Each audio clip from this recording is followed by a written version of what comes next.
historic moment unfolded. It was the finals of Epoch, the path of the strongest tournament. It was the undying god of war Lin Jie versus the genius sword Saint Bailey Changcheng. The ultimate clash between two undefeated legends. The host asked if Lin Jie's insane strength and flawless control could really come from a normal player. A man in red armor lunged at his blonde opponent. The host shouted that he was so powerful he could defy the heavens. This man was Lin Jie, known as the Undying Battle Emperor. His class was Berserker, and he was Epoch's #1 warrior. His control was flawless. Every strike went straight for the vitals. He moved like an Asura from hell. The system announced that the defense had been broken. The one defending was Bailey Changcheng, a level 85 sword saint. He ranked #1 on the swordsman leaderboard. The host declared that Jie now had a massive advantage, and Changcheng had no way to fight back. Changcheng's health dropped dangerously low. The host hyped the crowd, saying the champion of the Path of the Strongest was about to be decided. Jie stood over Changcheng. He smiled and said he had won this time. He even reached out a hand to help him up. Changcheng knew he had lost, but he couldn't accept it. He drew out more power. Energy gathered into a single point, then burst outward. Changcheng said that once he became stronger, all of Jie's hard work would mean nothing. Changcheng activated a cheat system. Jie froze at what he saw. Changcheng spent 500,000 yen to gain super speed. Still stunned, Jie realized it was a cheat device. He blocked the first attack, but the next one hit him. Changcheng said Jie was naive for believing hard work could change destiny. Jie felt a chill as Changcheng moved so fast he could barely track him. In an instant, Changcheng appeared behind Jie. He spent 900,000 yen to activate teleportation. Then he used a one-hit kill skill after paying 1,200,000 yen. The blade pierced through Jie's back. The system announced that he had been killed by Changcheng. The loser's account would be permanently deleted, and everything they built would be handed to the winner. Jie never thought he would lose like this. He asked why he betrayed him. He demanded to know why he chose to cheat just to win. It shattered the promise they once made. Changcheng apologized. He said he hoped they could become brothers again in the next life.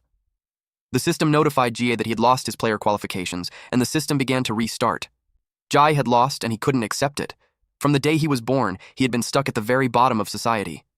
He had no background, no money, no power. But he believed that as long as he worked hard and stayed ruthless, he could change everything. With his own 2 hands, he clawed his way up the leaderboard. He was only 1 step away from the peak, 1 step away from the throne. He gambled his life for it. But, in the end, he was crushed. He thought that if he could start over, he would climb to the top no matter the cost. The system notified him that all his game qualifications had been revoked.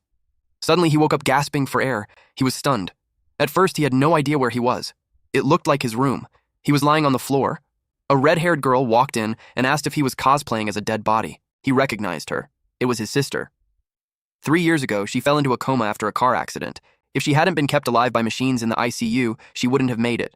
That's why he used all his prize money from the game to pay for her treatment. So now, seeing her standing right in front of him, he couldn't understand it. He asked how she was fine when she was supposed to be in a hospital bed. She grabbed him and shouted to their mom that he had gone crazy from staying up all night. She said he was the one squatting in front of the TV waiting for the game's midnight launch. Hearing that, he quickly asked what year, month, and day it was. She told him it was the day of Epoch's open beta launch, June 22nd. 5 years ago. That's when it finally hit him. This wasn't a dream. He had really been reborn. When Changcheng betrayed him, he felt nothing but despair. He never expected fate to give him another chance. His life and his game had both been reset. This time, he swore he would stand at the very top of Epoch. With the money he saved from 3 years of part-time work, plus the 100,000 he borrowed from a loan shark, he could finally afford a gaming helmet and start over. Epoch was a VRM MMORPG. As time passed, the game evolved alongside its players. It sparked a massive craze. It was an endless and mysterious world, pulling people in with its high-quality virtual reality. In that world, he was known as the Undying God of War. With pure skill and hard work, he climbed to the top using only basic gear and normal abilities. Players praised his mechanics, and he became one of the most respected names among ordinary players. He was just 1 step away from becoming the strongest. But in the end, his best friend Changcheng gave in to power. He turned into an enemy, and betrayed him, stopping him from claiming that final title. It made Jai wonder when the betrayal started and why it happened, but he knew thinking about it now was useless. What mattered was the chance in front of him. And this time, he would leave no regrets. He put on the VR helmet and entered the game. The system asked him to choose his class so he could join players from all over the world in exploring this vast and unknown world from the very beginning. Every player entered the game with zero knowledge, forced to figure everything out on their own. But he was different. He was a veteran from 5 years in the future. He knew this world better than anyone. And he planned to use that advantage to move faster, grow stronger, and stay ahead of everyone else. Now that he had been reborn, his resolve was even stronger. This time, he would finish what he started. He would climb to the very peak of Epoch and become the absolute strongest. He declared that the king of mechanical skill had returned at the beginner village plaza. The crowd started gossiping when they saw a warrior pass by. They couldn't believe there were still people playing that class, which sat at the very bottom of the class hierarchy. One person even commented that even a dog would shake its head at him. Another person chimed in, saying he didn't even have a decent weapon, yet he walked around so arrogantly. They thought he had nothing to show off when he was broke. They were talking about Lin Jie, a level 1 human warrior. He had no title. He had 125 health points, no mana, and 0 over 100 rage. His attack was 1 to 4 unarmed, defense was 1 base, strength was 5, stamina was 5, agility was 3, intelligence was 1, spirit was 1, and willpower was 3. Willpower builds up when dealing damage in that state, and it is required to cast skills. But our MC didn't even care about all of these, because he knew things that only he can exploit. 2 years ago, under the night sky with Chang Cheng. He said that no matter what, even if he had to start over, he would still choose to be a warrior. Chang Cheng replied that warrior was a class only bottom-tier players would pick. Because they couldn't afford expensive gear and they couldn't use flashy spells, they could only rely on their natural toughness to charge into the front lines and soak up damage. Basically, warriors were just cannon fodder. He suggested that if Jai wanted to experience the strongest gameplay in the game, he should choose a swordsman like him. Elegant and deadly. But Jai firmly believed that the path to power belonged to warriors. He had insane resilience in any situation, and the stronger the enemy, the stronger he became. Only by fighting through every crisis does one earn the right to become the undying god of war, the tier 0 of the patch. Back then, he was level 80, a warrior berserker with the title Undying God of War. He said that only a player who had gone through countless battles without ever dying could earn the title Undying God of War. Chang Cheng asked if he was sure that title would still exist after that day. That question led him to propose a bet. Chang Cheng asked what they were betting on. Ji said the bet was that even after returning, he would still be the Undying God of War. At the present moment, he thought about how a warrior's natural advantage was their high health. Even if he was poor, he wouldn't get one-shot by mini-bosses. On top of that, after completing a quest, he could advance into a higher class in the warrior tree, and it was the same path he chose before. The Berserker, a class that turns health into pure combat power. Pay-to-win players only care about the highest damage or the coolest-looking classes. Mage, swordsman, hunter, and assassin all have massive followings, so 9 out of 10 parties on the streets are just different mixes of those damage classes. But with how unbalanced monster stats are in the early game, he doubted they could even hold their ground, let alone stand still and deal damage. Warriors, on the other hand, have a clear survival advantage right from the start. As for their weaknesses, he could make up for them with his deep knowledge of the game. The system suddenly notified him of a new quest. For this, he had to report to Meltown. Time remaining, 4 minutes and 59 seconds. Jai walked up to an old man with a long beard. He was the novice guide outright. He didn't expect to see the old man again, so he felt a bit nostalgic. Suddenly, someone complained that the trash warrior bumped into him. It was a level 2 paladin player, Balai. He told Jie that if he wanted to pass, he had to pay 1 copper coin. Paladin was one of the early pay-to-win classes players loved to pick. It was an all-rounder that balanced damage, healing, and even crowd control. Balai smirked and said that if he didn't pay, he wouldn't be able to pass. G noticed that it had only been half an hour since the server opened, yet someone was already level 2. It looked like the same exploit exposed on the forums in his past life. These people dumped money to buy the novice experience pack right after creating their characters. They used the early level gap to bully the weak, mainly by extorting protection money. But in reality, they didn't understand the game at all, and their gear hadn't caught up either. They were just paper tigers. The best choice for the new arrival reward was a bag of copper coins, a full 10. Even if someone paid 1 copper coin as protection money, they would still make a profit. But Ji asked why he would give them any money. Balai threatened him, saying it was because he was stronger. Then he attacked, telling Ji to delete his account and start over. Ji grabbed his hand. Balai was shocked that he couldn't use any strength. Ji said that grip amplification was an innate talent. It boosts finger strength, making it harder to drop a weapon once you hold it. Balai quickly activated disarm resistance. Balai was stunned. The so-called useless talent meant for holding weapons tightly was being used against him. Ji calmly said that was just what others thought. To him, it was the strongest talent. Balai ended up in tears after getting disarmed by someone fighting barehanded. Ji knew that even a trash talent could be used in unexpected ways. Grip amplification lets him parry basic attacks with his bare hands. The effect grows stronger as strength increases. If his strength is higher than the opponent's, he can even trigger a disarm counter. And since Balai got disarmed, it meant the level 2 paladin had lower strength than a fresh account. He didn't put any points into strength at all, which means he had no idea how to play the game. Balai didn't know that in future talent upgrades, grip amplification would become one of the strongest talents in the warrior tree. Titan's Grip, the advanced form of grip amplification, was a famous god-tier skill. It allowed someone to wield a two-handed dragon-slaying greatsword with one hand. But unlocking it required choosing grip amplification at character creation.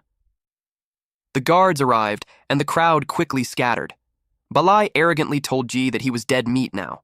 For causing trouble in a safe zone, he would be executed on the spot. He even swore in the name of the Holy Light that Jai had attacked someone in public. Jai knew that the halberd-wielding guards of Beginner Village could one-shot level 1 or 2 players. He calmly admitted that he did hit him. Balai urged the guards to punish him harshly. But Jie explained that it was self-defense. Balai froze. The guards rushed forward. He quickly told them to wait, claiming he was a major VIP who had spent 100,000. Jai pointed out that whoever strikes first in a safe zone is judged as the aggressor by NPCs, and anyone who fights back won't be punished, even if they beat the instigator badly. The guards immediately struck Balai. Then a notification popped up. The Paladin guard had gifted Ji 1 copper coin. It was compensation for the victim. Ji smirked and told Balai he accepted his apology. Balai's lackeys were furious. Ji casually asked if they wanted to drop a few more copper coins for him. He even gave them the option to clear a path. They were annoyed, but they had no choice but to move aside. Ji walked up to the old man to claim his novice reward. He sat beside him and said it had been a long time since they last met. Outright looked confused and asked if he knew him. After all, the game had only been out for 1 day. Ji said they were practically old acquaintances. It had been 5 years since they last met. Outright thought he was joking. It didn't matter. Since Ji followed the quest and sat in front of him, he qualified for the novice reward. He could choose one of 3 options: 10 copper coins, 3 basic health potions, or a crude iron sword, a warrior-exclusive item. The bystanders laughed, saying any idiot would pick money. Broke players would instantly sell the 10 copper coins. Right now, it could go for at least 100 grand on the black market. But unexpectedly, Ji chose option 4. He knew that it would take 3 years before anyone discovered that the novice quest had a hidden option. The crowd thought he had lost his mind. There was no option 4. Then Ji said, "The bonfire before dawn will extinguish twice." With that, he became the first to unlock the hidden reward. Outright was stunned. He asked where Ji had heard those words. Ji continued, "When the dark moon sinks into eternal night, the Forsaken shall step through the rifts of time and return. What reignites in the ashes is the fading fire of the old gods and the dawn of a new era." Outright stood there with his mouth open, completely shocked. Jai then revealed Mino that it was the secret code Outright himself once gave him. 5 years ago, Jai received a hidden quest to protect Outright's family. Outright broke down in tears as he said he didn't know how to repay him. After all, he was just a novice guide NPC. He truly had no rewards to offer. But he told Jai that if he ever needed help one day, he should just say that phrase. And even if his identity changed and the system made him forget, he would still remember that Jai was his savior. Outright slowly realized that Jai was someone incredibly important to him. The system then notified that Jai had met the conditions for the hidden quest. Since that was the case, Outright gave him everything he had. It also revealed that the 4th option was a veteran player return reward. In Jai's past life, he was only 1 step away from becoming the strongest, but in the end, he was taken down by unfair means. Even if unfairness is normal in this world, he refused to accept it. He used an initial talent stone. It was a unique bound item that grants an initial talent. The crowd was shocked to see the custom talent gemstone. It could only be bound once per account at the very start. It couldn't even be bought with real money. If he wanted to become the strongest in this life, he had to dominate from the very beginning. For his second talent, he chose Oath of the Sword. The hidden quest was his first step in changing his fate. Outright explained that this talent was created by the legendary sword saint, Karsi Mel.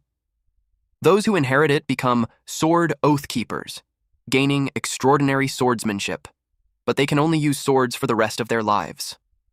He asked Ji if he was sure. Ji answered without hesitation. Of course, the crowd was confused. They couldn't believe someone would still pick Oath of the Sword. To them, only idiots would choose the sword class as a second talent nowadays. They mocked him, calling him a noob who still looked confident after picking the most bottom-tier weapon mastery. Outright simply said that the strongest weapon isn't the sword, but the one who wields it. Jai thanked him for the gift.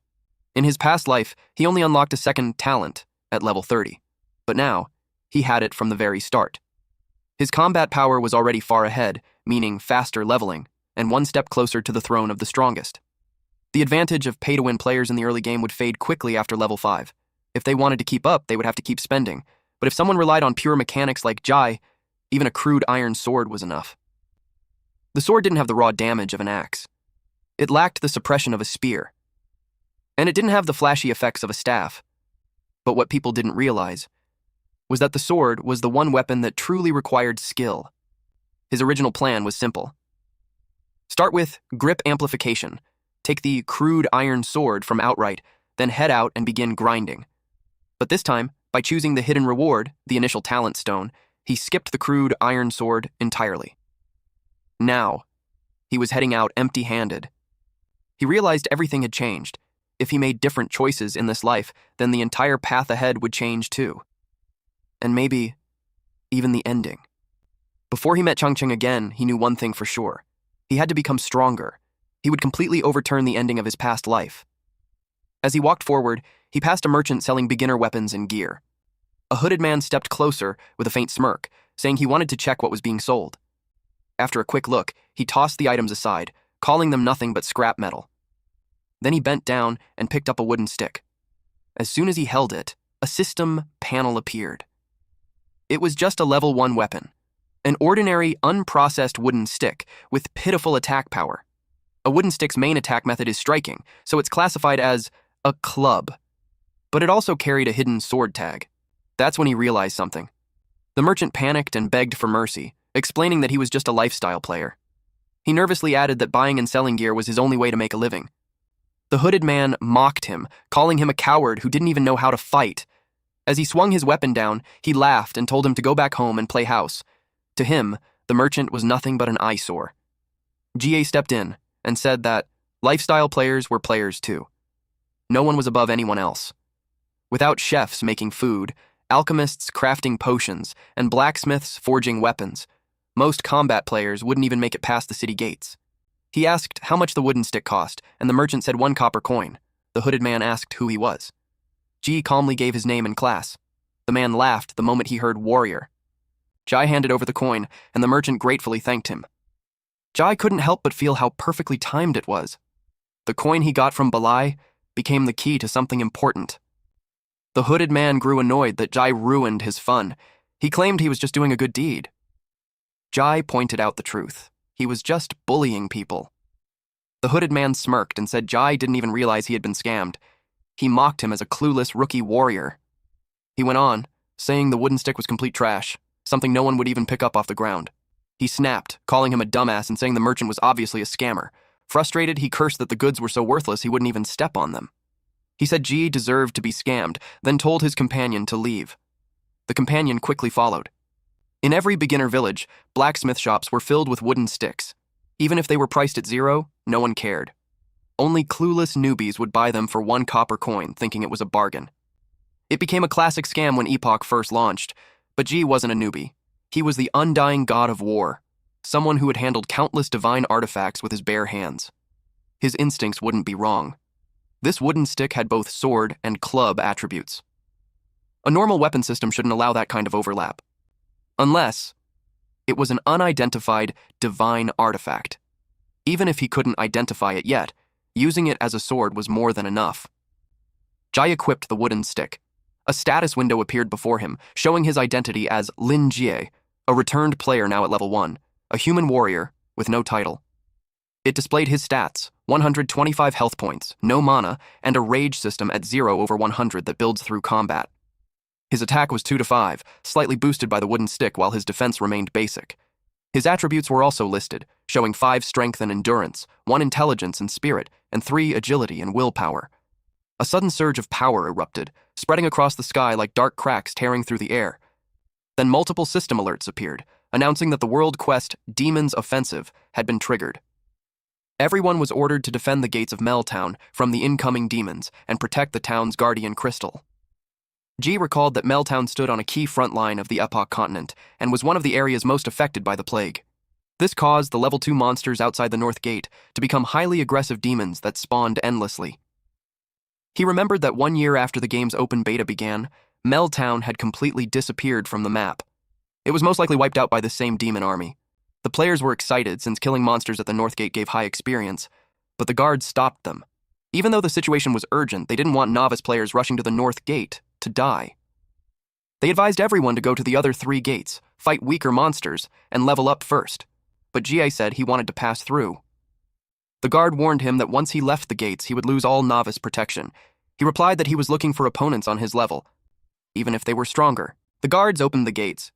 The system notified him that due to his bravery, his reputation in Meltown increased by +100.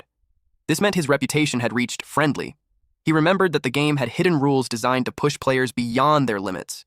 If an NPC believed a player was taking on a high-risk challenge, their favorability would increase, unlocking hidden quests. The guard captain, seeing his resolve, called him a brave adventurer and asked for his help.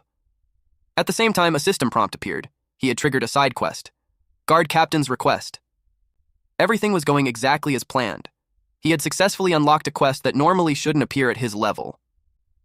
The guard captain explained that 3 of his men were trapped in the camp of a dread fiend boss named Chanter Griffin.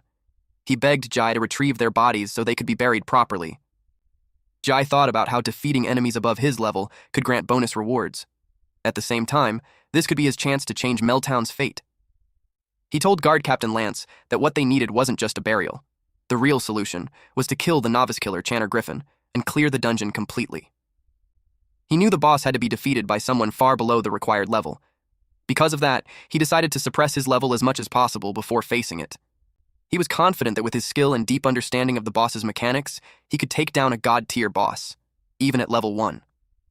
The guard captain was shocked, asking how he even knew his name. Jai calmly declared that he would rescue the trapped soldiers, defeat Chanter Griffin, and save Meltown. He told them to prepare for a celebration.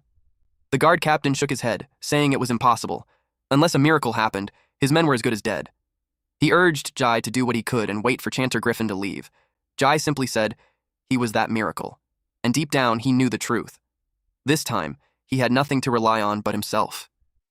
But in this life, he would use his own hands to change his fate. Moments later, Jai walked around the cemetery. He wondered if the entrance of Beginner Village had already turned into a river of blood. Then he smelled it, and that confirmed everything. Epoch was designed with brutal difficulty, almost like the developers had a grudge against the players. Even so, the rewards were so high that players all over the world still rushed in to compete. In the distance, players were already shouting commands. Tanks were told to push forward, while healers were ordered to hold their positions as the battle began. A group near a campfire realized they were missing a support. One of them pointed out they also lacked a tank and called for experienced players to join. Jai knew that for average players, the safest choice was to form a party. Someone walked up to him and asked if he was the idiot who got scammed earlier. They mocked him for still holding his precious wooden stick. One of them clicked his tongue and called the others over to take a look. G found them boring. They kept making fun of him, asking if he seriously planned to farm monsters alone as a noob warrior. One laughed and said that with such trash gear, he would eventually end up begging to join a party. Another added that he was just a level 1 warrior with a wooden stick, and the only reason he looked confident was probably because he got carried before. G calmly thought that while forming a party reduces risk, it also lowers profit. To him, hunting alone was far more rewarding, up to 5 times the profit compared to being in a party. And once someone was strong enough, parties actually became a disadvantage. Ji slapped the man's hand away. The man fell flat on his butt from the shock. Jie noticed that despite looking sturdy, the knight's body was surprisingly fragile. He guessed that the knight had chosen a retribution-type class as his initial talent. The knight could use holy flames and looked powerful at first glance. But the trade-off was losing 2 strength points, and his body became as fragile as paper. It was basically giving up everything that made a knight strong in close combat. Jai scoffed and called him a ghost fire knight who only hid behind his team. To him, the man was nothing more than a coward. Suddenly, a system alert appeared, warning that a demon had detected them. At the same time, a shadowy creature with glowing red eyes stepped out of the darkness and locked onto them. Another alert showed that the demon's aggro had locked onto Ji. Seeing this, the man immediately ran away. As he fled, he laughed and mocked him, saying he didn't expect this, and that the demon would send him back to town for free. Jai instantly understood. The man had purposely drawn the monster's attention and redirected it to him. Still, compared to Balai, this guy at least had some brains. As the demon lunged forward, Jia moved without hesitation. He knew defeating a level 2 demon alone wouldn't be enough to level up. So instead, he decided to use it as a warm-up on the way to his real goal. Watching from a distance, the others were confused, wondering why he wasn't running. They laughed it off, thinking he was just too scared to react. Jai's eyes sharpened as he focused, quietly saying that he could see it. He meant he could see the trajectory of the incoming strike. As the demon swung its weapon down, he slipped past it with ease, triggering a system notification for a perfect dodge. He reflected that a true warrior only grows stronger when facing death. By putting himself in danger, he could draw out the full power of his body. And only by constantly challenging danger could he become the strongest in this life. He struck the monster, landing a critical hit of -6. The demon roared in fury. A system alert appeared, stating that the demon had become enraged, boosting its attack power by 50%. The knight shouted in panic, warning that the monster was using a charged attack and that rushing in now was basically suicide. But instead of backing off, Jai calmly thought the current intensity still wasn't enough. As the attack came, he stepped even closer, deciding he needed to push himself further. He moved in even closer. Seeing the perfect opening, he moved exactly as planned and struck again, triggering a critical hit of -10. The monster let out a pained roar as the strike pierced its body, blood spilling from the wound. Jai was surprised when his attack was suddenly interrupted. Without hesitation, he rushed in again, closing the gap even more. He followed up without pause, unleashing a rapid series of strikes. Each hit landed cleanly, carving into the demon one after another and giving it no chance to recover. A system message appeared, confirming that he had killed a Dread Fiend warrior alone and earned +100 experience and +5 copper coins. Looking at the fallen body, he thought that pushing past his limits was the right way to play the game. Meanwhile, the others stood frozen in disbelief, shocked that he pulled it off using nothing but a wooden stick, wondering if that was even possible for a level 1 noob player. The knight tried to make sense of it, convincing himself it had to be luck, that every hit just happened to be critical. Otherwise, he had no way to explain what he had just seen. A man asked if Jie was a closed beta player of Epoch. He said this level of skill couldn't be trained without hundreds of hours. He offered to team up, saying he needed an expert on his side. Without hesitation, Jie refused, saying he wasn't interested. But the man guessed he was heading toward Chanter Griffin. He knew it required a 5-man party, and their team already had 4 members. They were just missing 1.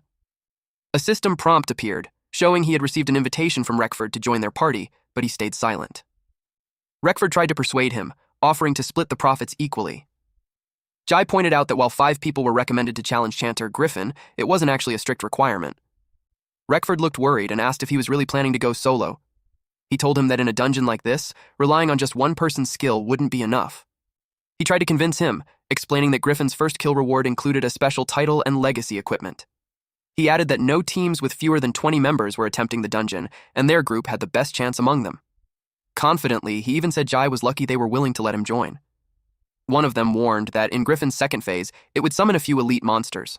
Without a tank, they wouldn't be able to withstand the attacks and would get wiped out instantly. Hearing that, Jai pointed out that what they really needed was a tank, and he just so happened to be a warrior. Reckford quickly waved it off, telling him not to misunderstand. He claimed they thought highly of him and believed his strength was worthy of joining their elite squad. Then, with an awkward smile, he added that it definitely wasn't because they lacked a tank and had no choice but to pull him in. But Ji saw right through them, realizing they just wanted to use him as cannon fodder to draw the boss's attention. This kind of trap was obvious. Reckford asked what he thought, and Jai accepted the invitation. A system prompt appeared, confirming that he had joined Rex's party. He recalled that dungeon boss battles scaled their difficulty and rewards based on the number of participants. If a full 5-man party entered, the boss would switch into full combat mode. In return, defeating it would grant exclusive rewards. He knew that once the hidden quest was completed, Chanter Griffin would be permanently removed. After that, its rewards would be gone for good. In this life, he wanted to reach the top and become the strongest.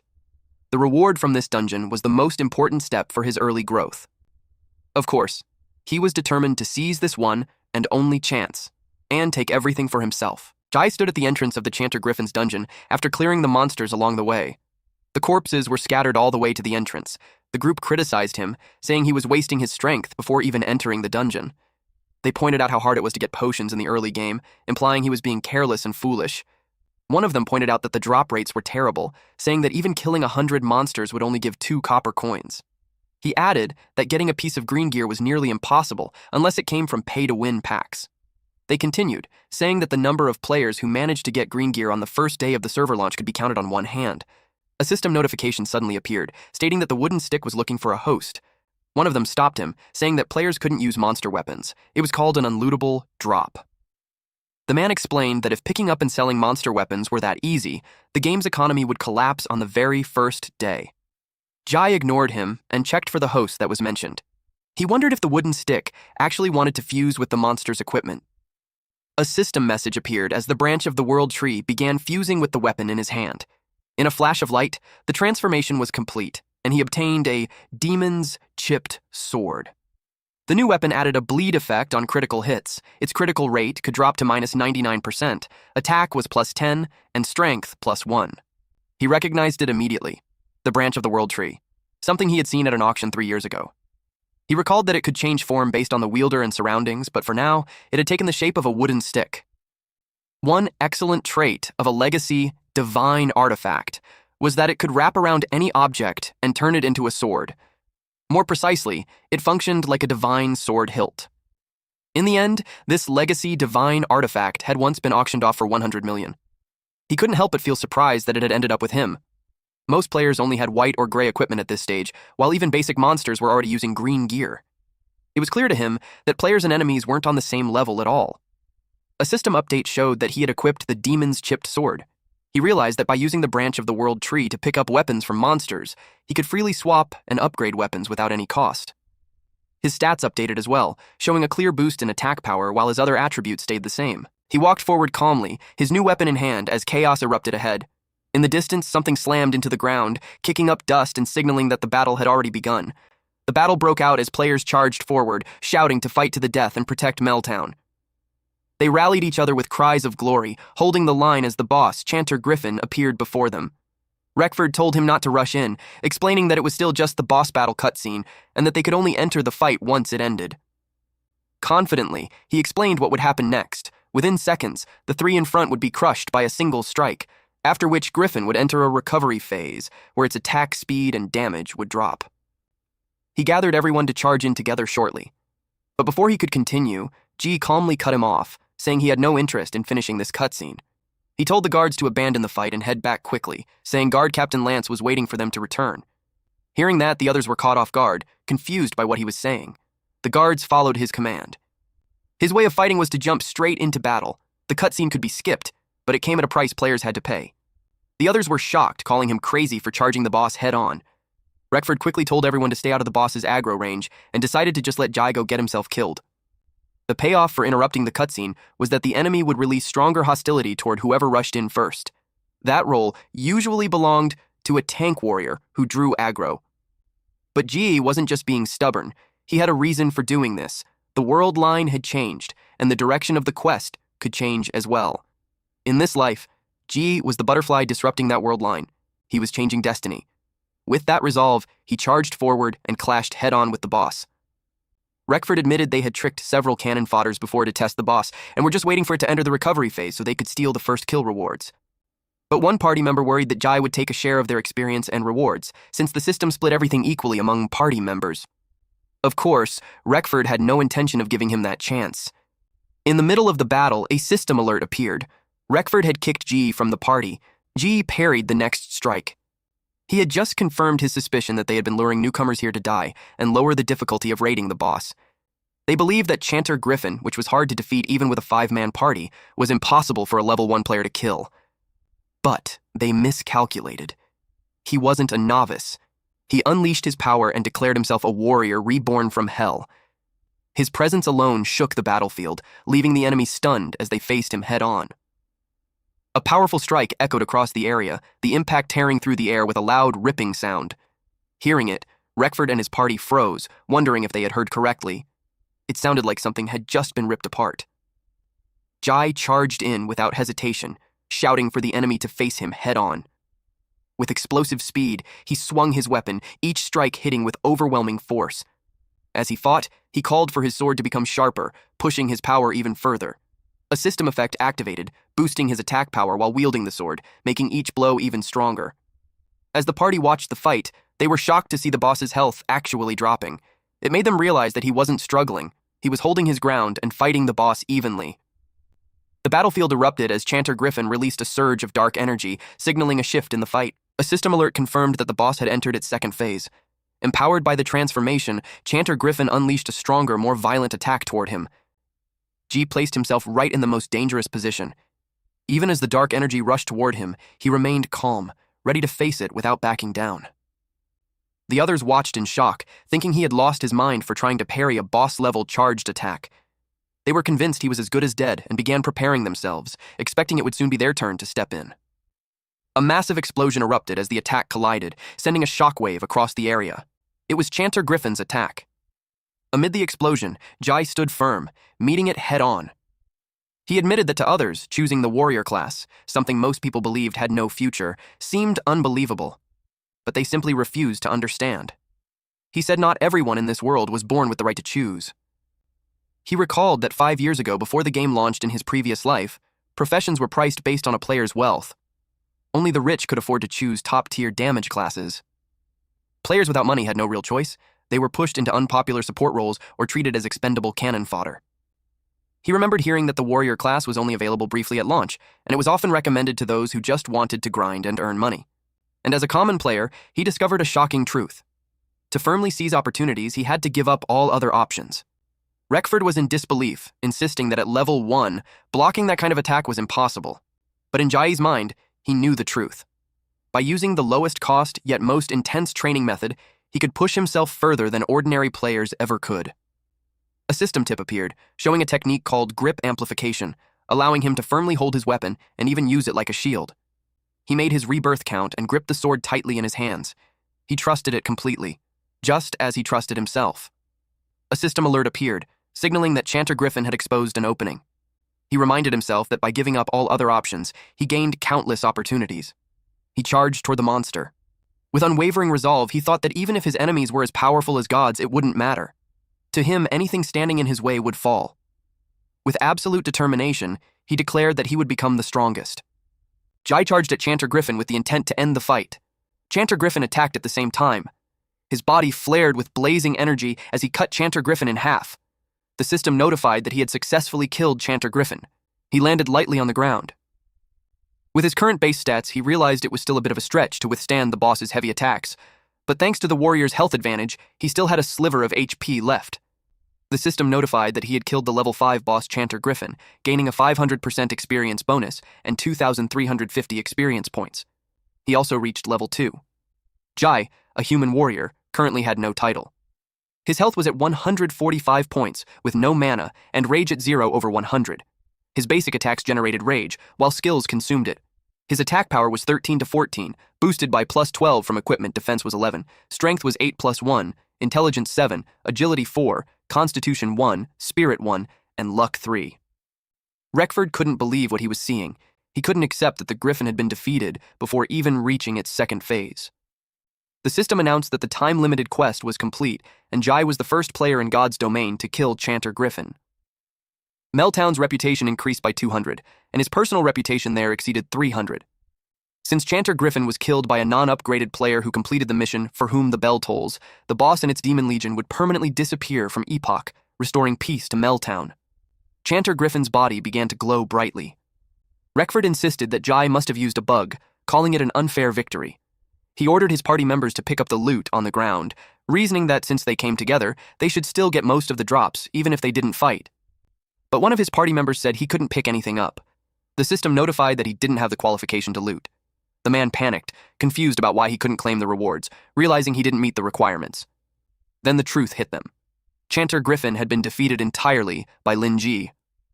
Stunned, he connected the dots and realized that Lin Ji had been removed from the party just before the kill. Reckford shouted in frustration, yelling that the drops had nothing to do with them anymore. A golden item appeared. Chanter Griffin's Golden Bell. A legacy divine artifact. It granted a powerful protection effect that could block a fatal attack once and knock back enemies when shattered. Jai didn't expect it to be so small. He casually reached out and called the loot to him. Coins spun through the air in a bright swirl, flying straight toward him. One man who tried to grab the loot cursed loudly as he watched it fly away. He complained in frustration, wondering why Jai got to keep everything. Reckford tried to calm Hawk down, saying it didn't matter, even if Jai took all the rewards. They quickly came up with a new plan. According to the game's rules, a player who died would drop all the loot they obtained within 24 hours. So they decided to kill Jai, so the Griffin's rewards would still belong to them. Hawk hesitated, reminding the group that Jai had just defeated Griffin alone and that his strength was far beyond what they expected. The marksman activated a skill to assess Jai's condition and saw that his health was only at 3%. Confidently, he concluded that even a light hit would be enough to finish him off. Reckford told everyone to switch to player versus player mode. They planned to let GA enter the dungeon first, then kill him inside to make sure he wouldn't come out alive. They quietly moved behind him. Jai was checking his loot. Killing a boss had earned him 100 copper coins and a large amount of alchemy materials. The current price of 1 copper coin was 12,000 yuan, so the total was 1.2 million yuan. He had just made a fortune in a single day. Reckford approached with a mocking smile, sarcastically congratulating him and admitting he had real skill. Jai's tone turned cold as he accused him of betraying their cooperation and kicking him out of the party. He told him it was already too late for apologies. Reckford quickly changed his tone, pretending they had trusted him all along and chose not to interfere because of his strength. He praised him for defeating a 5-man difficulty boss alone, calling it impressive. He added that he and the others should at least get some credit for it too. A system warning appeared, stating that Ji had suffered a fatal heavy wound. Before returning to a safe zone, his maximum health was drastically reduced, and all his stats were cut in half. Reckford told him they had already figured out his background, and that it was the end for him. They reminded him that the people he had dealt with were part of the infamous Rex's villain gang. Their rule was simple: kill monsters and players alike. They cooperated, but they also betrayed. The archer aimed at Ji. While Reckford told him it was time to hand everything over, the archer released a powerful arrow. Jai recognized it as the hunter skill Eagle Eye. It greatly increased accuracy, almost guaranteeing a hit in open areas. He realized the archer had intentionally missed. He asked them what they meant. Reckford made it clear. It wasn't just Griffin's loot he wanted. He demanded everything, including the wooden stick, his equipment, and everything else he had. He added that if Jai begged for mercy, they might spare his life. With a cruel smirk, he said he wanted Jai to leave the Hill of Sinners completely bare, so everyone could witness his humiliation. He burst into laughter, imagining Jai as a bare-assed warrior, a pauper who thought he could reach the heavens in one leap just because he got lucky and triggered the boss's weakness. In his eyes, Ji was nothing more than an idiot crawling at the very bottom of society. Since it had come to this, Ji had no intention of letting that happen. To him, they were nothing more than obstacles on his path to becoming stronger. He said he would step over them without a second thought and keep moving forward. They weren't even worth remembering. He smirked confidently and challenged them to come at him if they had the courage. This was exactly what he wanted. Since he refused them, they charged to kill him. The archer activated Eagle Eye. Jai used the bell. It blocked every attack. The clash triggered a powerful explosion. Reckford's team grew annoyed at the divine artifact left by Chanter Griffin. Hawk asked what the Golden Bell did. He wondered if it granted invincibility. Jai replied that it wasn't invincibility, it just bought him 1 second of breathing room. Hawk scoffed, asking what difference 1 second could make. Jai answered that upgrading a skill enhancement only took 1 second. After that, he could crush the 3 of them completely. The system notified that he used 1 free skill point to learn an exclusive warrior skill. The skill was Death's Respite. When near death, he could activate it to recover a small amount of health. If he was in an extreme state or surrounded by enemies, it would restore a massive amount of HP. It could even exceed the warrior's maximum health limit. The archer was stunned when they saw his health fully recover. They couldn't understand how he did it. He even broke past the limits of his heavy injuries. Jai asked if they wanted to witness power from hell. The mage told his team not to panic, pointing out that Jai's sword was still stuck in the ground. He ordered them to focus fire. Jai rushed forward. Reckford froze in shock. He was about to say something, but the archer was already hit. A powerful punch sent him flying. Reckford and the mage were stunned by how fast he was. On top of that, he had killed the archer with a single punch. Jai activated Grip Enhancement. When fighting unarmed, he gained boosted combat power. Reckford shouted for Mechi, the mage, to use Ice Burst to control him. The mage cast Ice Burst, freezing Jai in place. Then Hawk charged in with his greatsword, saying he had been annoyed with him for a long time. But Ji shifted his body just an inch, causing the blade to slam into the ice instead. The impact shattered the frozen binding. He pulled back his fist, and with a single punch, he blasted Hawk away. Mechi couldn't believe that his Ice Burst failed to hold him. Jai explained that as long as his strength stat was high enough, he could break free by force. That level of frost magic was nothing more than child's play to him. Mechi argued that he saw Ji's stats get cut in half due to the heavy injuries, so he couldn't understand how his strength was still that high. Then, he noticed the battle aura wrapped around Jai's body. He realized that Jai's stats didn't look reduced at all. He told the archer to use Eagle Eye to check Jai's stats. Jai stepped forward and grabbed Mechi's hand, telling him there was no need, because he had already sent that archer back to the respawn point earlier. Mechi panicked, insisting something was wrong. He claimed Ji was using a cheat program, that Ji was a hacker. Those words triggered Ji's painful memories. It reminded him of when Changqing betrayed him. Back then, Changqing declared that Ji had lost. Ji had sworn he would never fall to that level. So hearing Mechi say that made his anger boil. He twisted Mechi's fingers, calling him scum for accusing others of cheating when he couldn't win. Overwhelmed by the pain, Mechi begged for mercy. He said he surrendered and promised to leave Rex's villain gang if Jai let him go. But it was too late. Jai used Power Punch on him and sent him flying straight into a building. When Mechi crashed, he blasted a hole through it. Someone stepped forward and told Jai that he had just thrown away his last advantage as a warrior. Reckford already understood how Jai used his skills to gain the upper hand. He knew that in disadvantageous situations, Jai could unleash bursts of strength, especially when surrounded by multiple enemies. The system notified that the warrior trait Last Stand meant that when under siege, his stats would increase significantly. The under siege status required at least 3 enemies surrounding him to activate. Reckford understood this well, and now that he was the only one left, Last Stand could no longer trigger. Jai admitted that, saying he would send him back to town with a single sword strike, fair and square. Reckford pointed out that Jai didn't understand his current situation. He explained that he was a professional killer who specialized in hunting players, especially in one-on-one fights. He was confident that he had the advantage. Reckford declared that he would take Jai's pathetic life. The killer class trait was Weak Point Strike, meaning every hit would stack debuffs on the target. Different strikes caused different effects. Arms would be disabled, legs crippled, the torso would bleed, and the most dangerous hit was to the head, which would cause blindness. Once hit, a player would quickly be buried under layers of debuffs. Reckford admitted that Jai had solid skills. Even while wielding a clumsy greatsword, his speed could keep up. But close-range combat was his domain. Once someone got hit, even if the damage looked small, the stacked debuffs would slowly overwhelm them. He declared that soon, Jai would be on his knees, begging for a quick death. Jai thought about it, and solved the problem by creating distance. Reckford watched as Jai sliced a building in half and realized that even with reduced stats, his attacks were still dangerously strong. They acknowledged that a warrior's early game power couldn't be underestimated. Still, Reckford believed that in a prolonged battle of attrition, Jai would eventually lose. But Jai had no intention of playing that game. He burst forward with explosive speed, telling Reckford to repent as he faced the resurrection crystal alone. Reckford was stunned by the sudden attack. The next moment, he was completely stripped.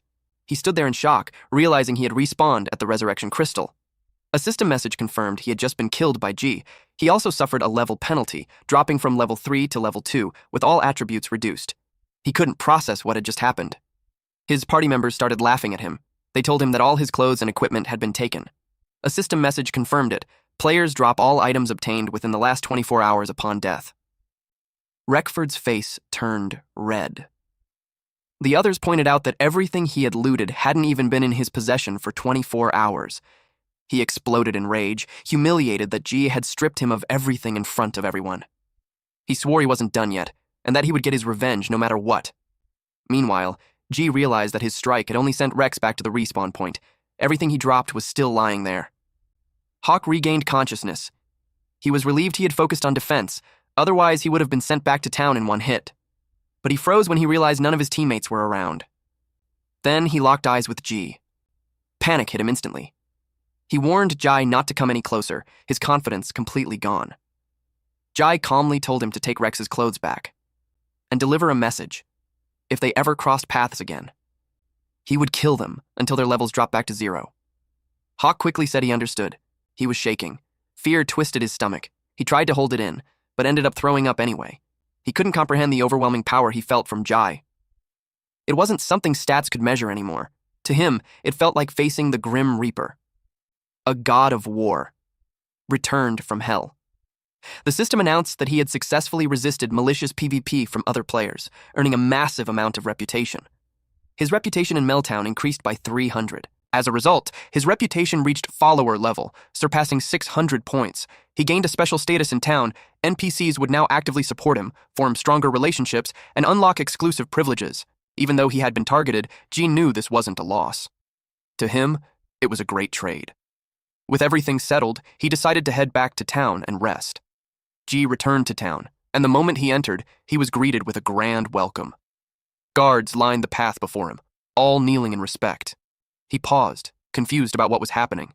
The townspeople stepped forward and offered him Meltown's highest honor, the miraculous Lord, Blade of Dawn. A system notification appeared, confirming that he had obtained a legendary title. The other players were stunned, unable to understand why NPCs were bowing to a player. They had no idea what the Blade of Dawn title meant. Curious, some wondered if it was something only top-paying players could unlock, and how expensive it must be. But others pointed out that even big spenders had never seen anything like it. The Blade of Dawn was a title Jai had heard of during a dungeon in his previous life. 3 years ago, the world was still trapped in a long, endless night. Everything was swallowed by darkness. The world had once been trapped in the long, epoch of eternal night. Monsters ran wild. The fire of civilization flickered, barely holding on. During that time, a legendary human warrior appeared. With only a great sword in hand, he became the one who brought the first light into the endless dark. From that moment on, he became the symbol of breaking the night. He led the allied forces of every faction into the final battle at the darkest hour before dawn. In the end, he brought a new world into the light. His nameless figure stood at the edge of a cliff, the morning light shining behind him. With his blade glowing like the rising sun, he raised it high. The title Blade of Dawn was meant for those brave enough to stand against evil. Jai recalled that before the game launched, there were 8 legacy titles heavily promoted. Each one represented a legendary hero from the history of Epoch. The developers had hinted that these weren't just lore, they were likely hidden achievements or extremely rare honor rewards. But he had never heard of anyone actually obtaining one. And yet, now, the legacy title Blade of Dawn, one of the 8 great titles, was in his hands, right here, in the beginner village of Meltown. As the townspeople welcomed him as the Blade of Dawn, even Jai didn't expect a reward this big. Jai, now addressed as Lord Blade of Dawn, was told that his actions had moved the entire town to tears of gratitude. A guard informed him that Mayor Oliver Green wished to personally host a welcome banquet in his honor. The system notified him that the side quest hero of Meltown had been activated. He was to proceed to the town council hall. The guard offered to escort him personally, but Jai refused, saying there was no need and telling him to return to his post. He knew that being too flashy would only attract unnecessary attention, so it was better to keep a low profile. As he walked away, someone watched from the shadows, gripping a blade. It was Reckford. He planned to ambush Jai the moment he stepped into a quiet alley. He swore to stab him in the back. Meki suggested backing off, pointing out that the entire town now respected Jai. Going against him could ruin their standing and their livelihood in Meltown. But Reckford refused. Their infamy already made them feared, and as long as they could kill Jai, there would always be people willing to follow them. Hawk asked if he had a plan to make Jai suffer. Reckford admitted that outside, he didn't have full control, but here in Meltown, he was the villain, and that gave him influence no one else had. A guard suddenly spotted them and warned that even during celebrations, drawing weapons in public was strictly forbidden. Reckford was caught red-handed holding 2 daggers. He quickly made an excuse, saying they were just discussing business. He complained that the rules were so strict that one couldn't even play the game properly. The guard warned them that malicious players were being closely monitored and reminded them to behave, especially since they already had a record. As the guard walked away, Reckford smirked. Even Meltown had its dark side. Under his breath, he muttered Linji's name. Clearly, he wasn't done with him yet. Meanwhile, Ji arrived at the town hall and headed straight for the mayor's office. Without hesitation, he reached for the door and stepped inside. As he entered, the mayor immediately recognized him as the Blade of Dawn. With a wide smile, he warmly welcomed him, saying he had finally arrived. The mayor thanked him sincerely, saying the nightmare that had haunted the town for years was finally over. He was relieved that Chanter Griffin had been completely eliminated. He praised Jai's actions, saying they not only saved the town but also countless lives. To him, this was a historic achievement, one worth remembering. Ji recalled that in his previous life, Mayor Green had been an intimidating NPC. It was likely due to years of exhaustion from constant battles against demons, which had worn him down both mentally and physically. But in this life, the mayor looked far better and even his personality had changed. Jai realized it was simply because he had stepped in earlier and changed the outcome. To honor his bravery and kindness, the mayor made a formal proposal on behalf of the townspeople. They planned to build a golden statue of him in the central plaza so that everyone who came to Meltown would know his legend. And through it, they would feel the radiance of the Blade of Dawn. Jai thanked him, but said that kind of recognition meant nothing to him. He knew that other players' lives wouldn't truly change just because a statue of a novice appeared. Instead, he made a different proposal. The mayor agreed immediately and even offered anything in return: gold, a noble title, or any reward worthy of his achievements. Jai explained that now that the Griffin threat was gone, the military funds and resources prepared to fight it should be used in more practical ways to benefit everyone. He suggested two things. First, to implement a long-term tax reduction for adventurers in the town's trading venues. This would lower the growth cost for new players and make Meltown a more welcoming starting point. Second, to strengthen the town's security and patrol forces to prevent future threats, ensuring both residents and travelers could live in peace. The mayor was deeply moved. Unlike others who chased fame and power, Jai genuinely cared about everyone. Impressed by his foresight, the mayor immediately agreed and promised to carry out the plan at once. Suddenly, a system announcement echoed across the town. From that moment on, the tax rate for all trading in Meltown, between players, NPCs, and both, was permanently reduced by 50%. This was a reward for the outstanding contributions of a novice hero. The town erupted in excitement. Players were stunned to learn that taxes had been cut in half. Some thought only wealthy players could cause such a change. Others were simply relieved they could finally afford basic items like potions. Grateful voices filled the streets, praising Meltown and thanking whoever made it happen. Seeing this, the mayor grew emotional. He said Jai had truly brought the light of dawn to the town and won the hearts of everyone. As a token of personal gratitude, the mayor handed Jai a key. It was for a vacant 2-story house on the outskirts of town. He explained that while it was simple, the location was peaceful and overlooked the windmill fields. He then gave him a brass key along with the land deed, officially granting the property to him. With sincerity, he asked Jie to accept it as a reward. In his name as mayor, he invited Jie to settle in Meltown and make it his true home. Jie was stunned. The system notified him that he had obtained the first player-owned independent property in Epoch. With the Windmill View residence, his name was now recorded in the town's history. He could hardly believe it. He now owned property in Epoch. This was something that had once been completely out of reach. In a game controlled by a freely evolving master AI, so realistic it felt like a second world, land scarcity was a core rule. This wasn't like other games where rich players could throw money around, buy entire streets, or make NPCs serve them. Every piece of land already had an owner, either a system-controlled city, a native tribe, or even a lair occupied by overwhelmingly powerful monsters. At most, players could only rent temporary usage rights or small workshop spaces. Even if a guild spent massive resources and reputation to claim territory, they could still lose it at any time due to weak defenses or system intervention. But this, a private space that fully belonged to him, was an unimaginable advantage in the early game. Whether for storage, skill research, or future expansions, its value was enormous. Jai thanked Mayor Green sincerely, saying he truly appreciated the gift. The mayor replied that Jai choosing to live there was far more meaningful than any golden statue in the central plaza. The system granted him new privileges within Meltown.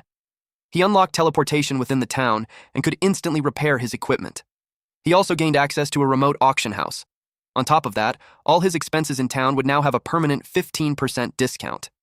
The system message ended by wishing him to be favored by Dawn forever. Jai smiled. After that, Jai walked through the city. With the discount the mayor had given him, he figured it was the perfect time to restock. Suddenly, a system notification popped. He had been pickpocketed, and he had lost 100 copper coins. A figure in a red robe smiled, clearly pleased with the theft. Jai immediately grabbed the robe and demanded that she give it back, but in the next instant, she vanished into thin air. Jai clenched his jaw, annoyed that he had been robbed in broad daylight. He realized that Meltown still needed stronger security. Without wasting another second, he chased after her. They ended up in a dark alley. Jai told her to stop running. There was nowhere left to go. She smirked and said he had it backward. This was her territory. The figure revealed herself as a dark street lowlife, a level 3 elite hooligan. More men stepped out from the shadows, blocking his escape. Ji recalled that Meltown still had a hidden dark side. One key figure stood out, the manager of the dark street, Xia Lian. She studied him with a smirk, noting how well-informed he was, even suspecting he might be a closed beta player. In his previous life, Ji had been targeted by these dark street NPCs more than once. He knew exactly how this worked. Keeping it simple, she told him someone had paid for his life. He had been marked for death. Ji quickly ran through the possibilities. So far, he'd only offended 2 people. Paladin Balai and Reckford from the Rex's villain gang. He asked who wanted him dead. With a knowing smile, she said he already knew the answer. There was no need to spell it out. Jai smirked, saying Reckford no longer had the courage to face him directly and could only resort to hiring others. She shrugged and clarified that she was just an NPC who handled transactions. To her, player grudges meant nothing, it was all business. Then she gave the order to kill him. The men behind Ji rushed forward. Ji drew his sword and turned to meet them. Their clash exploded through the narrow alley. In an instant, they were cut down. Xiaolian raised a brow, clearly impressed. Jai asked if she wanted to try next. She paused, calculating. Robbing him now would be bad business. If things went wrong, the payment she received might not even cover her men's medical costs. Seeing the situation clearly, she ordered her men to retreat. Even together, they weren't a match for the Blade of Dawn. She added calmly, even NPCs calculate profit and loss when doing business. She decided to send a message back to Reckford through this encounter. Her report would say that she tried her best, but the pressure was too much, and she had no choice but to back down midway. She waved goodbye playfully, calling him Little Blade of Dawn. Before leaving, she added that if he ever visited the dark street again, he could just mention her name. Ji suddenly stopped her, his expression turning cold. She turned back, slightly annoyed, pointing out that she was already letting him go. But instead of backing down, he demanded the bag of copper coins she had taken. She reminded him that she had already shown mercy by sparing his life. Amused, she said he still dared to bargain with her even after that.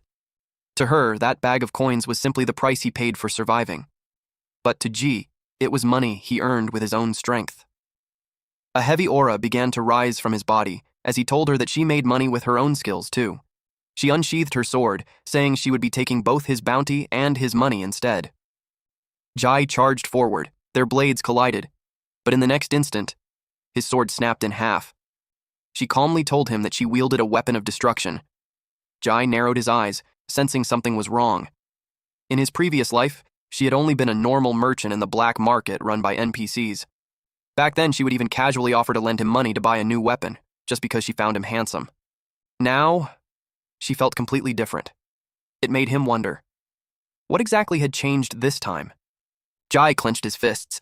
Even if he had to fight barehanded, he was ready. He wasn't letting her go that easily. She could tell he was trying to provoke her. But to her, it felt outdated. Still, she wasn't in a bad mood, so she didn't mind trading a few blows. With a sly smile, she called her men and told them to start the Dark Street's welcome ceremony. The crowd roared like fanatics, shouting that their boss was invincible. Full of confidence, she charged straight at Ji. Ji was caught off guard. Luckily, he dodged at the last second, losing only a strand of hair. She followed up with another attack. He blocked her kick with his forearms. This girl was starting to annoy him. He quickly realized she was actually strong. He lunged forward. Their fists collided at the center. She tried to kick him again, but he dodged. She praised his quick reflexes. She aimed for a cheap shot, but he caught her wrist just in time. He tightened his grip and raised his fist. She froze for a moment.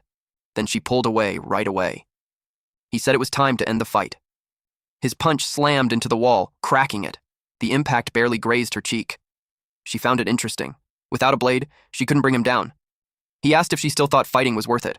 From here on, she'd lose more than she'd gain. She stood there, stunned. Then she burst out laughing. Now she found him truly interesting. She lost all interest in fighting. She handed his pouch back. She knew she had already wasted enough time. She called her men, and they all left. He muttered that she was a strange woman. He noticed the pouch felt different now. For a second, he thought she had used some kind of illusion. Then he looked inside and froze. There was an eyeball. Along with it was a message from her. She said it was a meeting gift and that she looked forward to working with him. He frowned, confused about what the gift really meant. The eyeball suddenly glowed, and then it shot straight into his eye. He dropped to his knees, hit by sharp, unbearable pain. Suddenly, the system announced that he had obtained a rare, divine artifact, the Eye of True Sight. It looked like a dried-up eyeball, somehow linked to a fallen ancient god. Even though it had been abandoned, it granted him a powerful pseudo-skill, letting him see through illusions and uncover the truth. He didn't expect a reward like this. It was something he had never even heard of before. Now he couldn't help but think. This version of Meltown was far more interesting than he remembered. Later, at the market, he looked around, searching for anything useful. A man selling black stones caught his eye. He stepped closer and checked the goods. Black stone was the most common basic mineral in Epoch. Players who spent all their time mining for magic crystal ore had collapsed countless times because of it. Over time, the stuff piled up like mountains in players' warehouses. It took too much space and wasn't even worth selling. Recently, it had become trash, something people practically gave away for free. Suddenly, the Eye of True Sight activated. He didn't expect it to trigger on its own. Then he noticed something in the pile of stones. One crystal looked different from the rest. The eye completed its appraisal. It was a starlight stone. Jai was stunned. He didn't expect the Eye of True Sight to be this powerful. He had just found treasure by casually walking around. Jai decided to secure it first, then study it later. He asked the seller if he was selling it, and the man happily said yes. The seller tried to flatter him, and inside, Jai thought the man was such a sucker. Deep down, the seller didn't expect that a piece of trash stone could earn him a copper coin. He felt lucky.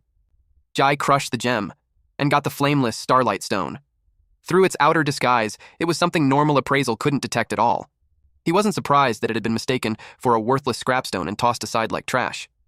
But now he knew that if he sold it directly to an NPC, it would be worth far more than 100 copper coins. He recalled that the starlight stone had another special use. When dismantled, it could turn into a rare material for alchemy. He wanted to maximize its value, so he decided to try alchemy. In the world of Epoch, players enjoy a lot of freedom when choosing lifestyle professions. Many even make lifestyle players, like tailors, blacksmiths, and gem crafters, their main class. The entry level for these professions is easy, almost like an extension of real life, serving as a nice break from combat. Because of that, most players try one or two. However, there is one lifestyle profession that is different. Not only is it hard to enter and expensive, but the process itself is dangerous. One small mistake can cause an explosion and kill you instantly. This is the alchemist and its curse.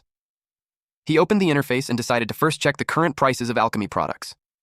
The listing showed that a medium health potion cost 10 copper coins, with purchases limited to 1 bottle per day. If he followed the official crafting recipe, the material cost would be more than 1 copper coin, higher than the selling price. He saw that moonlight moss cost 2 copper coins, 2 sunflower nectar cost 5 copper coins, hemostasis herb cost 1 copper coin, while clean water and medium crystal bottles had almost no value. Just by looking at it, he knew it would be a loss. On top of that, alchemists usually had a high failure rate, often around 60%, making production even more expensive.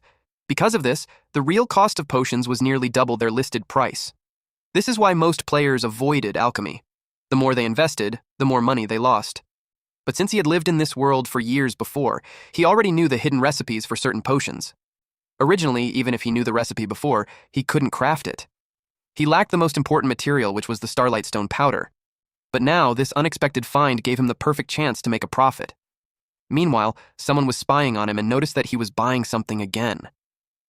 The other spy told him not to mind and just secretly follow him, hoping to take advantage and earn money from whatever he was doing. Since Jai had the Blade of Dawn title, they assumed he was very familiar with the system economy from the closed beta. The man saw him buy a black stone at the previous stall, so he bought one too. The other spy admitted that he was convinced and ended up buying the whole stack. Ironically, the seller began to wonder if he had sold the black stones too cheaply.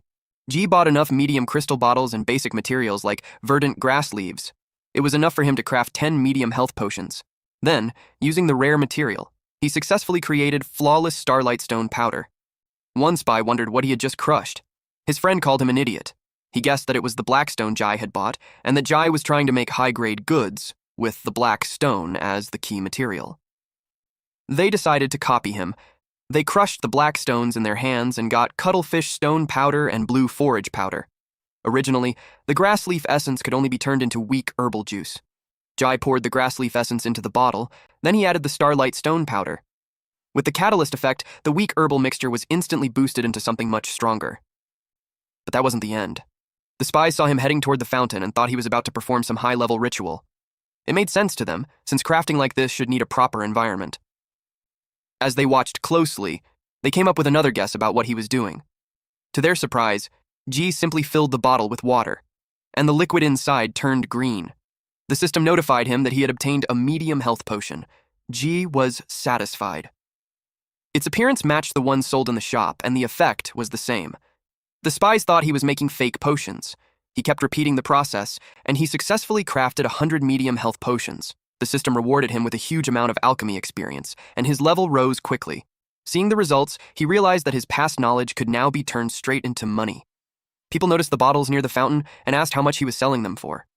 More players came over and even tried to buy in bulk. In just 1 hour, everything he made was completely sold out. Since he priced them slightly lower than the shop, they sold instantly. Some were even resold at a higher price. In the end, his original 100 copper coins turned into 1,000 in just an hour. He was glad. The Griffin's reward had now multiplied 10 times. The spies finally realized they had underestimated him, and what he was selling was real medicine. They figured his method was likely secret knowledge from the closed beta. If it became public, it could shake the entire game economy. Seeing the chance, they planned to exploit it and get rich before the system fixed the loophole. Thinking it was easy, they tried to copy the process, believing alchemy was simple. But they ended up with a bottle of toxic potion instead. They doubted the recipe was wrong since they had watched every step. The guy who made it told his friend it was a health potion, just a different color. His friend asked if he dared to drink it, and just like that, the system notified that player Jabba had killed himself. The commotion caught Jai's attention. The crowd became curious about what was happening. They couldn't believe someone had just killed himself. But Jai knew they had tried alchemy blindly without understanding the recipe, and they suffered the curse of alchemy. He could only wish the guy better luck next time. Moving on to his next plan, he needed to log off and deal with his newly earned wealth. Jai logged off. At his house, he removed the VR helmet while calculating the exchange rate, noting that 1 copper coin was worth 10,000 yuan. Before logging off, he had already exchanged 50 copper coins through the trading platform. Shortly after, he received confirmation that 5 million yuan had been deposited into his account. He was impressed by how fast it was. Suddenly, he heard someone enter. A group of men barged into their home, demanding repayment and making threats. His mother and sister were caught off guard. They said the payment wasn't due yet since the month had just started, and the deadline was at the end of the month. The leader of the thugs admitted he originally planned to collect at the end of the month, but he had lost 1 million in Epoch. Threatening them, he warned that if he didn't get money back right away, things would get ugly. Jai's mother apologized, saying they didn't have the money yet. She begged for a few more days. The leader of the thugs didn't believe her. Then they grabbed Jai's sister. His mother called out to Sikshi, his sister. He grabbed the mother and made a disgusting remark about her daughter, treating her like something to be sold. Terrified, they tried to resist as he mocked their son for hiding instead of helping. He called the kid useless. He even suggested the kid should come out and do hard labor. At the very least, his organs could be sold for money. He was stunned when someone suddenly asked if it was 1 million. It was G. He transferred the money and asked if that was enough. They laughed at him, thinking he was bluffing. Until they received a notification that 1 million yuan had arrived in their account.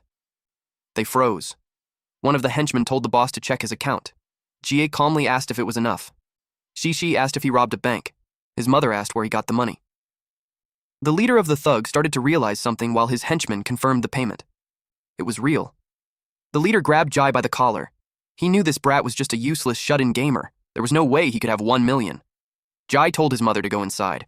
The thug demanded to know how he did it. Jai answered that he was just a gamer, so of course, he made money by playing games. The leader of the thugs was furious. He had lost 1 million, while Jai had just earned it. He declared that the money Jai sent wasn't repayment, but compensation for his gaming losses. Jai knew that was just extortion. The man reached out to grab G, but G quickly caught his wrist and twisted it. The man was shocked by how fast he moved. G said he wasn't only good at playing games. He twisted the man's arm harder, making him scream. The man couldn't believe this was the same useless gamer. Jai calmly said he was 100% that person. The other men started to get restless, but their boss told them not to move. He was already trembling as he begged Jai to settle this peacefully. Jai felt disgusted, hearing the man call him brother. The man noticed his overwhelming presence. To him, it felt like an evil spirit had come back from hell. Jai asked if he still wanted to extort him. The man quickly said it was all a misunderstanding and that he was just trying to make a living. He added there was no need to make things ugly. Since Jai had already paid, they had no reason to cause trouble, so he begged to be let go. He asked his men if they agreed. Of course, they followed their boss. Ji told them to get out of his house immediately. They rushed out without hesitation. Zixi and their mother watched them leave. Zixi even shouted at them, saying they were rude, and if she saw them again, she'd beat them up. The men quickly replied they wouldn't dare come back. Then Zixi turned to her brother and asked for an explanation. Ji was confused and asked what he needed to explain. She pointed out that a millionaire had suddenly appeared in their house. That made him nervous.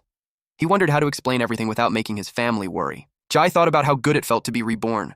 This time his sister was healthy and alive.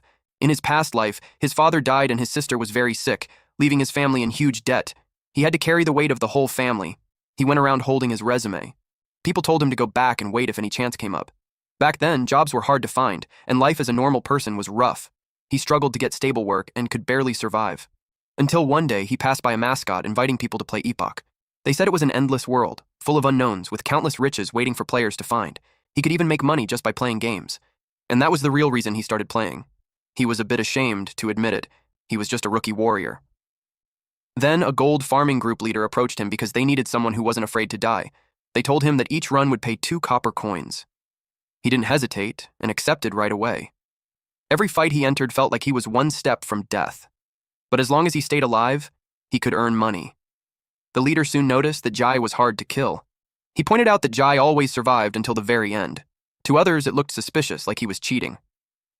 Jai said nothing. Seeing his effort, the leader gave him 1 extra copper coin. He told him to keep working hard and continue supporting them. Jai felt upset. By constantly facing life and death fights, his combat skills slowly improved. Over time, he became strong enough to survive on his own, even taking down bosses solo when needed. As he grew stronger, he formed a new belief. He realized that becoming the strongest didn't need money alone, but pure skill and technique could make it happen. With that mindset, he chose the path of becoming the strongest. It also let him earn money while protecting the person most important to him. He made up his mind to become the strongest. Later on in his journey, he met a good brother who fought beside him and shared the same goal. It was Baili Cheng. They agreed to become the strongest in their own paths, relying only on their own strength. And then, they entered a showdown to see who was stronger. People talked about Jie, known as the undying god of war.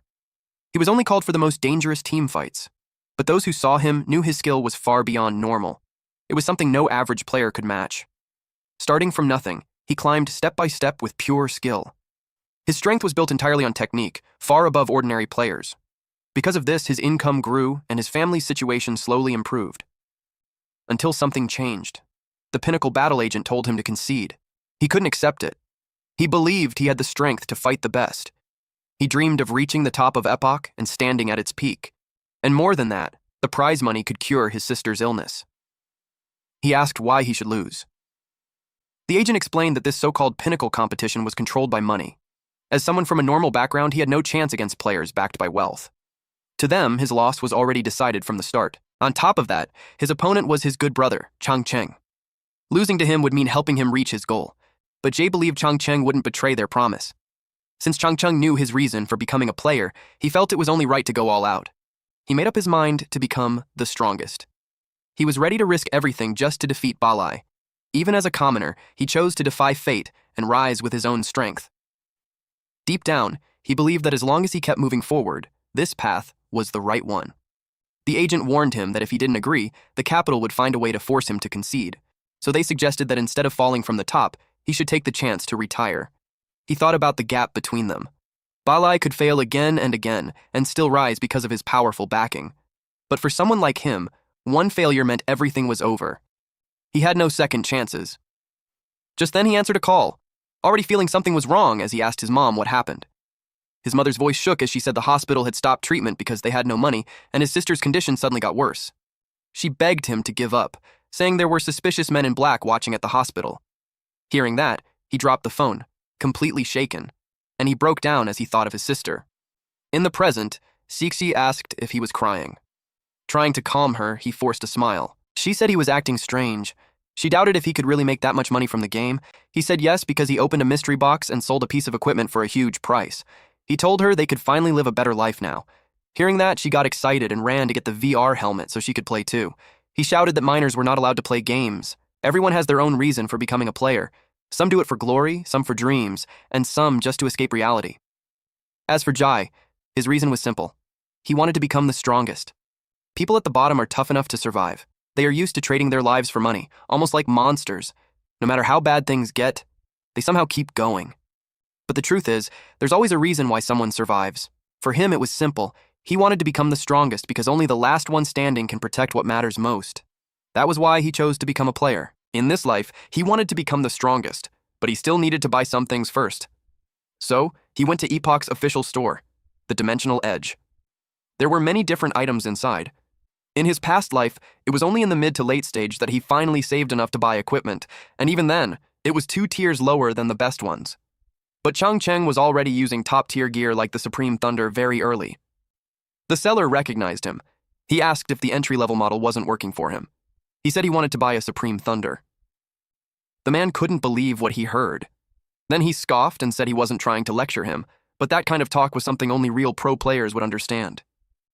The man dismissed him, saying it was impossible for someone his age.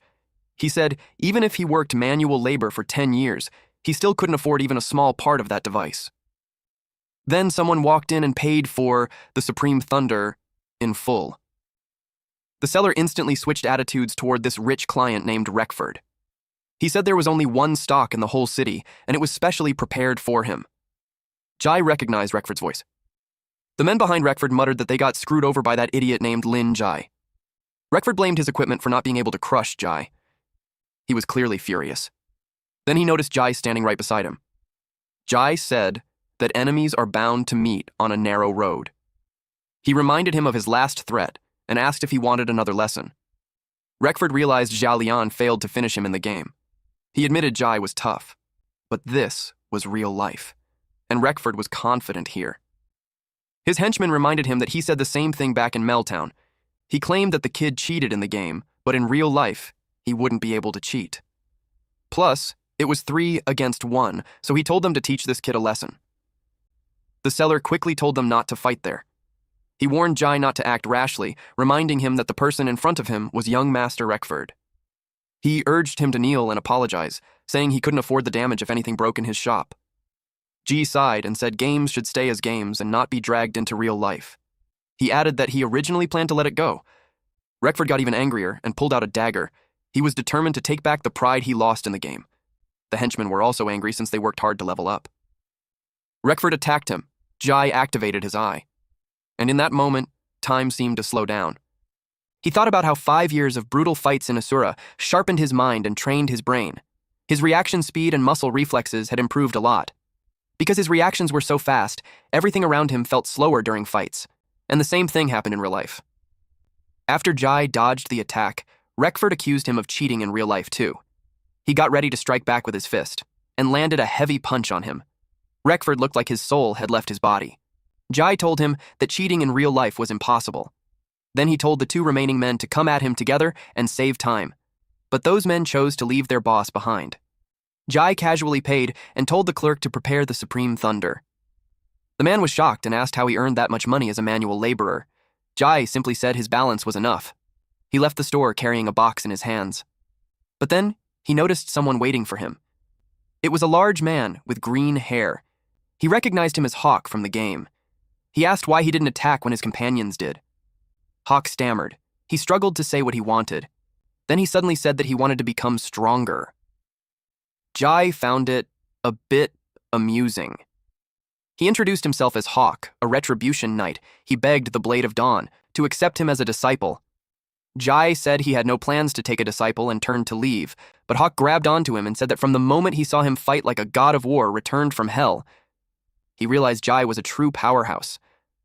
Hawk admitted that he chose the Retribution Flame talent because he was afraid. He said he feared fighting others, getting hurt, and taking real responsibility. He added that all his flashy but useless effects were just hiding his cowardice. He admitted he was a failure. And now, he truly wanted to become stronger and become someone powerful like Jai. So he begged him again to accept him as a disciple. Jai apologized and said that for now, he had no plans to take disciples. He then thought that the other guy still didn't understand what truly mattered. Still, he added that maybe in the future, he might consider it. Hawk's eyes lit up when the Blade of Dawn didn't fully reject him. Jai knew that once someone admits their weakness, they've already started to grow stronger. He noted that Epoch was currently updating and preparing to launch version 1.0. He thought that when the time came, he would observe Hawk carefully before deciding. Hawk shouted that he would use this time to prove himself. He declared that he was worthy of becoming the Blade of Dawn's disciple. At that moment, the gears of fate began to turn, shifting in a way completely different from before.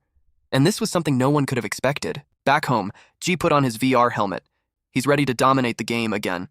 A few seconds later, he appeared in front of his house in the game. He hadn't been there since Mayor Green gave him the key. Then he realized the update had set his default login point to his own house. He turned the key and said he was back. He was welcomed home as the Lord Blade of Dawn. A system message appeared, saying the update unlocked the house renovation feature, letting him freely modify the house. It also said the land within a 500-meter radius was now his personal territory. The system explained that the higher his reputation in Epoch, the more land he could gain in the future. Jai was surprised, realizing this feature even existed. He admitted that in his past life, he never owned a house, so he didn't know much about it. Looking around, he saw the house was completely empty and not livable at all. He checked the renovation options and saw things like luxury floor tiles, a leather sofa, a chandelier, and even a weapon rack, all priced in silver coins. He realized the house Mayor Green gave him was basically designed to drain all his hard-earned money. Comparing the costs, he thought it could even buy a real mansion, and he called them straight-up profiteers. Still, the scenery was nice, so the money wasn't a total waste. Sitting inside, he figured he could just earn more money later. Suddenly, someone rang the doorbell. He walked to the door to check. He opened it slightly and asked who it was. It was our number one baddie waifu, Leon. He made a sour face, already feeling unlucky. He tried to close the door, but she pushed it open and said they could be considered old friends. She asked if she was really that unwelcome. He then thought about how Leon controlled the entire underworld of the town, and nothing good ever came from dealing with her. It was also known that many players in Epoch were into malicious PvP. Players who gained red names couldn't move freely in most public areas, but underworld NPCs like Xiaolian would take in these infamous players and provide them with services. Of course, her services came with extra fees, and anyone looking for her was usually trouble. Then she said she had a job that could make him money. He said it was his first time seeing an NPC come directly to his door to offer a quest. Without hesitation, he told her he wasn't interested. She pushed the door open harder, hitting him in the face. She said that in Meltown, no one else could complete this quest except him. Then she explained that a man-eating demonic beast's lair had appeared on the Western Ridge. He had no idea something like that had even happened. Leon explained that the creature was very strong and had already eaten several of her subordinates, so she needed someone to deal with it. He pointed out that her men usually worked near the town. He asked why they would go all the way to Westwind Ridge just to die. Leon said that in their line of work it was better not to ask too many questions. She told him to just decide if he would take the job, offering 100 copper coins as a reward. Jai countered and said 10 silver coins instead. Leon was shocked and said that was an outrageous price, since 10 silver coins was equal to 1,000 copper coins. He calmly replied that since he was the one who could complete the quest, he had the right to set the price. He firmly said 10 silver coins was his final offer. Leon complained that with that amount, she could hire every player in town. She asked why she would even need him. He said that if she came to him personally, then she must have her own reason. He added that if she didn't want to say it, he could say it for her instead. Leon found that interesting and told him to go ahead. He revealed that Leon's treasure vault was located at Westwind Ridge and was actually a hidden dungeon. After the update, the cave had been taken over by respawned monsters.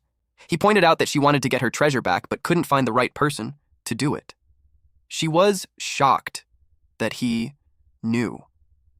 He knew that the stolen wealth she hid there was worth far more than 10 silver coins, possibly over 100 gold coins, along with many valuable items. Leon was stunned and asked how he could know all this, pointing out that he was just a beginner player. He said he was someone who had been reborn. He added that there was no NPC secret he didn't know. In his past life, Leon's vault later became a treasure hunt quest. It caused a server-wide craze, and he was one of the players who joined. But this only happened after Meltown was destroyed in the early stages of the game. Leon fell into darkness. She killed many innocent players, and was later hunted down by a subjugation team. In the end, the Dark Street Xiaolian became just another name recorded in the history of Epoch. He told her that what he really wanted to talk about was the stolen money. He added that if he reported it to Mayor Green, then Xiaolian of the Dark Street wouldn't live to see the next version. Leon angrily cursed Mayor Green, saying he wouldn't dare interfere in her business. She then admitted that 10 silver coins was a lot to her since she valued money greatly. Still, she said she couldn't accept such a loss so easily. Since she cared so much about money, he told her he could handle the task without charging a single coin. Surprised, Leon asked if he really meant it. A wide grin spread across her face. In return, he wanted her to give up her position as the manager of the Dark Street. He thought about how becoming a villain doesn't happen overnight. It takes time, both in real life and in the game. He remembered that when he first met her, she felt different from how he knew her before. He also recalled that her story originally started as a small side quest. Later, Meltown was destroyed, and Chanter Griffin rose as the new ruler. Mayor Green was killed, and Jia Lian surrendered to the cruel Griffin. She eventually became his accomplice. She started to believe in the evil of human nature, and acted on it, letting the darkness in her grow without stopping. She became a villain, then a boss. And in the end, she was killed. But in this life, he saw a different side of her. She had seen him lead and rally her people, and she admitted her own weakness. She even gave him a gift for helping her, which meant she was once someone who felt joy and excitement from pure combat. He thought that maybe the flow of fate could start to change because of this small difference. Leon shouted that it was impossible. He activated the Eye of True Sight, which let him see through NPC lies. Realizing this, Leon angrily shouted that he used the item she gave him to spy on her. He said there were things in the Dark Street that were too important to lose, even if it meant giving up everything. Leon acknowledged him, saying she respected him as the Blade of Dawn, even while cursing at him. Then she pulled out her sword. He stared at her and firmly said this was his territory, telling Leon to show respect. He added that only he could help her get her treasure back. Leon said the treasure was her life savings, and if she left the underworld, it would be enough for her to live and even start a business. In the end, she agreed to leave the quest to him and told him to make sure to complete it. Alright, that's it for today's story. If you want the weekly chapter updates for this series, those will now be uploaded on my second channel, Manhwa Updater. So if you don't want to miss what happens next, make sure to check it out and join the update gang. Thanks for watching, stay cool, stay awesome, and I'll see you in the next one.